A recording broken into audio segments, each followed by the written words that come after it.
I spent 12 years in coaching basketball at different levels, and then work with different universities in accreditations for coaching programs, professional training, but also creating national policies in sport. So that was the first part, what we call sport development.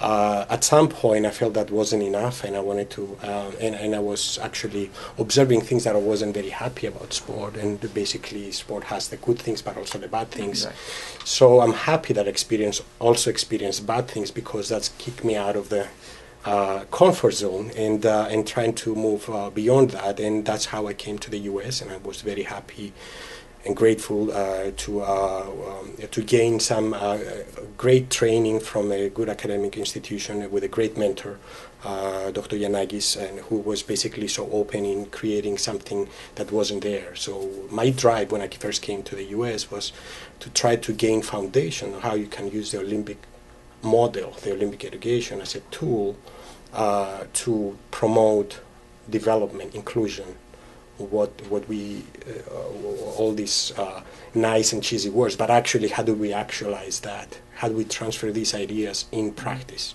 So the main training that I gained here in the U.S., my first steps and my first academic steps, was basically trying to gain some foundations to be able to design programs.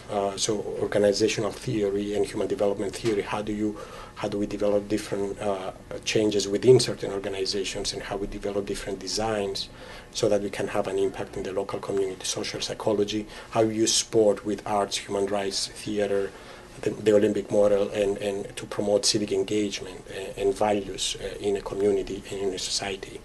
And the third pillar of my training was strong research methodology. So what we claim that we have an impact in sport, we have to be able to actually assess that with scientific procedures. How do we assess what we claim that if we have an impact, positive impact, probably it might be good to evaluate, and we have to be objective in how we assess the impact of the design, of the intervention that we are developing. So that was the first part, and I was lucky that I got some financial support from UNDP, from the Olympic Solidarity, and also the Cyprus Research Foundation, where I was able to develop different interventions in Cyprus. I'm from Cyprus. I also feel lucky that I grew up in Cyprus in terms of being able to experience division, war, and separation.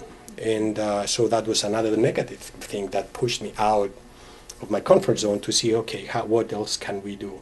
How else can we create conditions so that we can promote peace and reconciliation? So with the great support that I gained from this organization, as you just mentioned, actually I was able to design Olympic education models, interventions for Greek and Turkish Cypriots. And actually over the last for 7 years, I developed a number of projects to see the lasting effect and the impact at different levels of the community. And at the same time, I was interested not just about the intervention, but at the same time, how do we develop different theories? How do we develop different foundations? How do we replicate conditions that we can replicate in other locations? So if we have a medicine, I like to make the analogy of we have some difficult situation, and that's a social problem. How do we create conditions, Olympic education as a tool as a social medicine? And what's the prescription, and how do we measure the effectiveness? Do we still have fever, or do we have, so we have to be able to conceptualize, and conceptualize in a way so that it's not reductionist. So it's not just about, hey, we brought two communities together, happy, flowers, butterflies, and then we go back, so what? So how do we conceptualize peace building? How do we move the psychological, the micro level changes at the meso and the macro level, the institutional collaboration and the partnerships, the inter-institutional collaborations, and how we transfer this knowledge in different contexts, which is the ultimate goal. It's not just about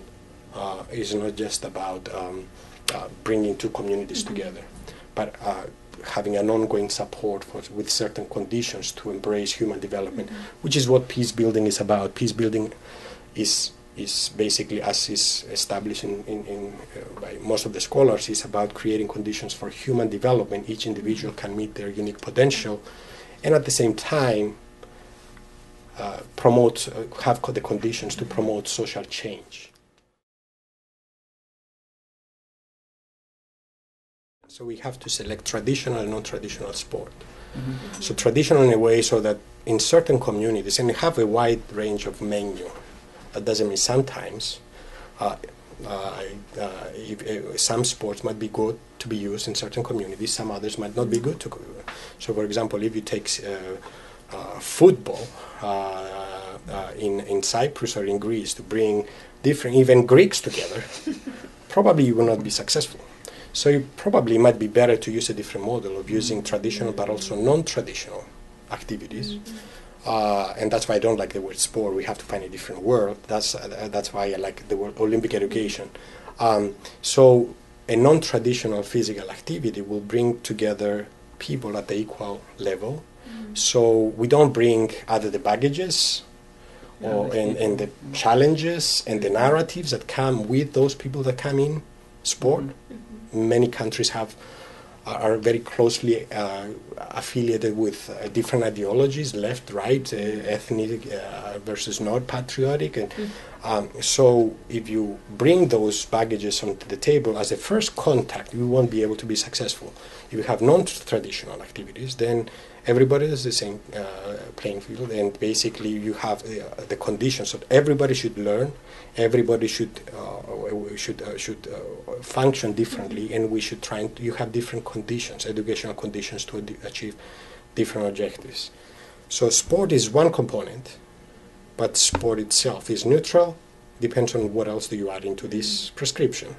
So you need to put some salt and pepper. So the salt and pepper is arts, theater, and music. So education, how do we add the educational value? What are we trying to achieve? Is it just about sport? No. Think about the Olympic Games. Is there science related with Olympic Games? Is there technology related with Olympics? Is there geography related with Olympic Games? Is there culture related with Olympic Games, arts and theater? So we need to blend education with culture enrichment. So these are the three main components. That's an excellent question. And I would start the other way around. I would start not with what kind of activity you're going to use, but what do you want it to achieve? So if you have a clear goal of that, you know what, this intervention, this program is going to try to resolve specific problems, then see what are the needs of the certain communities, what is their interests, and what's the disease. Let's put in social medicine. So if you're trying to resolve violence in football and get football of the and get the fans together, probably is not the best way. So if your goal is to resolve a problem, then you have to have a menu of a number of prescriptions or a different number of activities. And that's why I say you have these three foundations: traditional, non-traditional, education, and cultural component. So once you have this menu, then it's good to create a platform so that it's going to be welcoming not just those who are actively engaged in sport, not only but also have the conditions to attract those who are not in sport and feel good about it and not feel intimidated that they're not good enough. And create opportunities where they can play, have fun, learn, and have life-changing opportunities. So if you have this as a condition, the answer is easier to what kind of activities you should select, and then the menu is there. Yeah, I've been doing some theory building and theory testing over the last 10 years, and basically it's pretty much trying to simplify it through this conversation. So they agree the content is the one component, so we have to include those three components in your intervention. So if you talk about an intervention, a program, then those three components should be included in your curricula. So sport, education, culture. So if we talk about interinstitutional partnerships, then you have to move to sport authorities, civil society, education, culture authorities, health, and anything that's related. So how we move to the micro to the macro level. So that's the one component. And the second component is how do we identify, how we keep the balance between changes, top-down and bottom-up. How do we come up with a new sport practice, a new sport intervention, or a new program in one country where the Ministry of Sport is interested to utilize this program, for example, we need to provide conditions for training, not just with the top down, hey, we have X million dollars and invested in this program. So what? Who's and in what conditions? And are you effective enough? And at the same time, how do you create conditions so that you create the momentum, so that people have the skills and the background to be effectively applying those programs, and how they're mentored through the process, so that they always have the open mind of, you know what, it's not just about one sport, but it's about being effective in resolving specific problems. So we need to change the mindset. We need to change the way we train the stakeholders, students, faculty, ministries, how we all learn as a big community to practice Olympic education, Olympic values, Olympus in a different way. And the last component is basically we have to conceptualize the different levels of change, and we have to be able to assess whatever we claim. We have to be able to provide objective scientific evidence. How do we monitor and evaluate the progress, not just of the intervention that I'm applying now, but also the progress of us as a community? Because we should always question ourselves. Am I doing the right thing? Is there a better way of doing things? Can I collaborate with other people to be more effective? And basically, and my mind goes to, the last 10 years. There's a tremendous support from United Nations and the Olympic Committee and a number of civil society organizations. 20 years ago, when we talk about sport for development, was not a relevant concept. Even 10 years ago, so about the last 10 years, there's more than 1,500 programs registered. I'm sure that there are more that are not registered, that actually are doing sport for development and peace programs. So many people came in, and we need to move beyond that and reflect as a community. Are we doing the best? Are we effective enough? Are we practicing sport for development in a more effective and efficient way? Are we making a good use of our resources? Or can we create conditions for collaboration and partnerships across organizations and institutions, civil society organizations and institutions? So we have to be able to put all these pieces together and to see what do we include, what's the problem, what do we include to recruit a very diverse and inclusive community, what are the conditions and what am I trying to achieve there, and how do we structure it within my organization in order to be effective, and that's the last part, and I have to be able to assess that scientifically and provide evidence and from theory, and also question yourself whether there's a better way of doing things. So I think it's very important to redefine the concept, because it's not just about playing sport.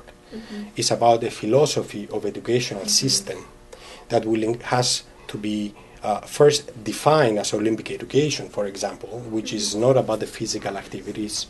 Is when we go back to ancient Olympic concept of education, it was mind, body, and spirit. We over-specialize different aspects of life. I think it's time to put a more holistic way of doing things together, putting the person with all pieces together. So we have the body, we have the mind, and we have the spirit. So we need a person who's well-rounded as well. So it's not just about sport, physical activity or athletic performance, but I'm also an active citizen, and I have a good value system that I respect my teammates, my parents, my peers, everybody who's member of my group or my team, or even the other members that do not share the same attributes and characteristics, and actually take action and be active for justice, but at the same time have the procedures of being inclusive and democratic.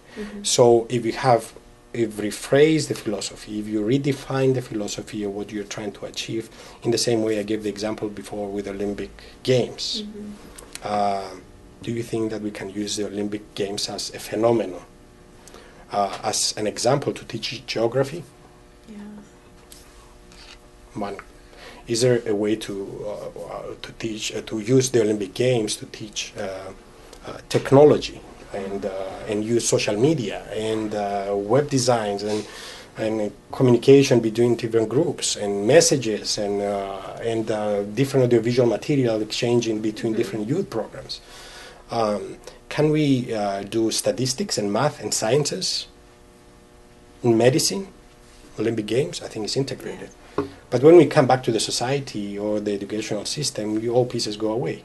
No, this is my class, this is what I do, and this is a different discipline. We over-specialize. Persons do not come in pieces. Individuals do not come in pieces. And real-life problems do not come in pieces or as separate disciplines. They come in packages. So we need to put all the pieces together, all the disciplines together, and bring the different stakeholders together to try to be more effective in resolving challenges, in being more responsible in creating educational conditions for holistic development and civic engagement. And yes, to answer your question, yes, we need to redefine the philosophy, the role of the ministries and the school system, and promote reform the educational system and to create conditions for holistic development and civic engagement.